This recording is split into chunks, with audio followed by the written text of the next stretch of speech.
It was widely foretold that the Democratic Party would be divided this year. All that classic fall in love, don't fall in line, Democratic discord could cost Barack Obama the election. Isn't really working out that way. Instead, the unity issue may be a bigger problem for Republicans, as third-party and insurgent candidates today showed their stuff in Washington. The third-party candidates' press conference was led by Republican Ron Paul, who not only held a shadow dissident Republican convention in Minneapolis last week, but confirmed today that he will not be supporting John McCain. They called, and it was a bit of a surprise to me because their request was that I endorse John McCain today. And I said, well, I don't like the idea of getting about 2 or 3 million people angry at me. Add Ron Paul's millions of supporters to the support for Bob Barr, our guest here last night, who's actually on the ballot in 43 states, including North Carolina, where he's polling at 4%, and New Hampshire, where he's polling at a whopping 11% in the latest Zogby poll. Barr is polling at about 3% nationally.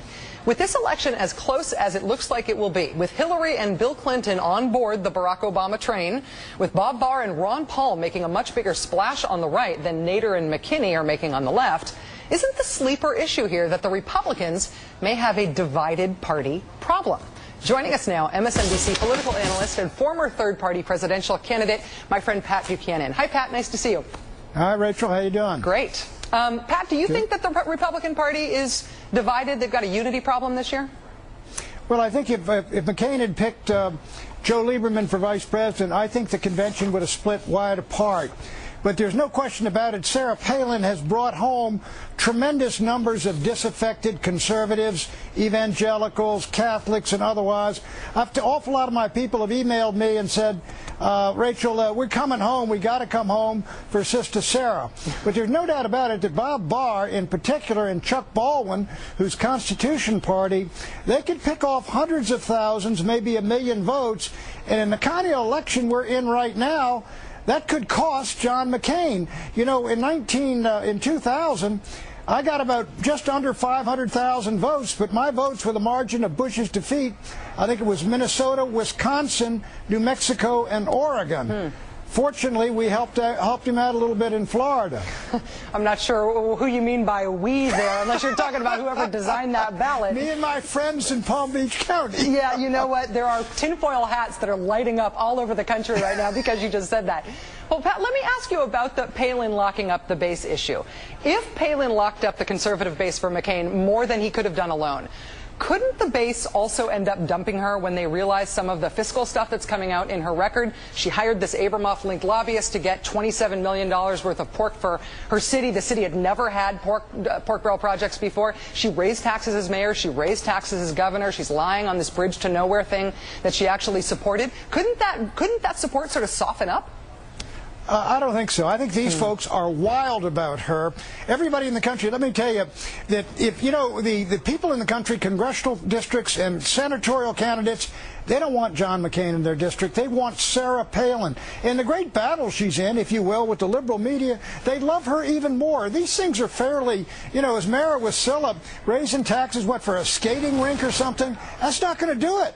Well, what would do it? I mean, they like her first impression, but learning that she's not actually fiscally conservative, learning that she's under investigation for abuse of power, and maybe that's a more warranted investigation than it seemed like at first. What would turn conservatives off her? Are they going to like her no matter what her record says, even if it turns out in her record that she's not all that conservative fiscally?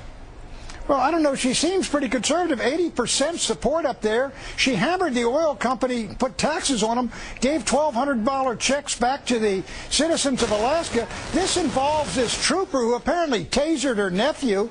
And I'm astonished to see the liberals coming to the defense of a police officer who tasered a 9-year-old kid. Well, so I don't think those things are going to do it. On the taser side of it, I think the liberals are thinking it's not a good idea to judge an investigation based on what side tells you to believe about it. people in Alaska in a bipartisan way take this very seriously. It was a unanimous vote to spend state money investigating her on this, on an abuse of power. I thought conservatives were against abuse of power. I thought they'd be mad at somebody for raising taxes. Well, look, here's a guy, it was a bad incident in the family, as I understand it. The kid was tasered. The guy was abusive to her sister, and she went after and said, you got a rotten egg on the police force, you ought to get rid of him. I mean, that's just not national stuff. There are things, I think, that could, if they exploded, could damage her. We've seen things happen like that. But I just don't think you got it yet, Rachel. I think you're all running up a dry creek. I just think that the depth to which conservatives will sink in terms of saying that they've got a principled stand in favor of someone, and nothing that they learn about that person violating those principles, causing them to abandon them. It's like it's a comedy. It's just a comedy every year. We decide this, all this stuff doesn't matter, even though it's supposedly a principled argument. But no, I mean, as governor of Alaska, she clearly has been a conservative. 80% of the conservatives. She raised taxes, Pat. She raised taxes. She raised taxes as mayor and as governor.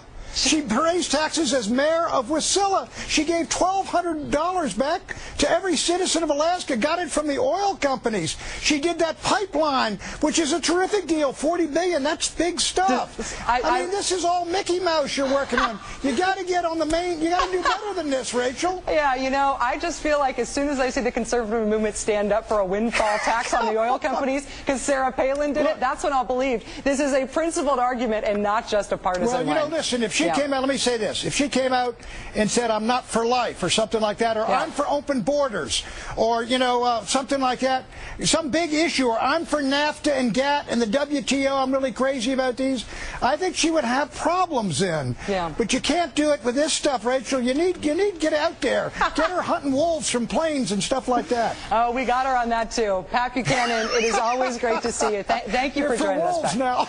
No, you know, hunting the wolves from planes and then hacking off their forearms to get your bounty. That is some juicy stuff. Pat Buchanan, thanks for joining us. Have you seen what those wolves do to the mooses?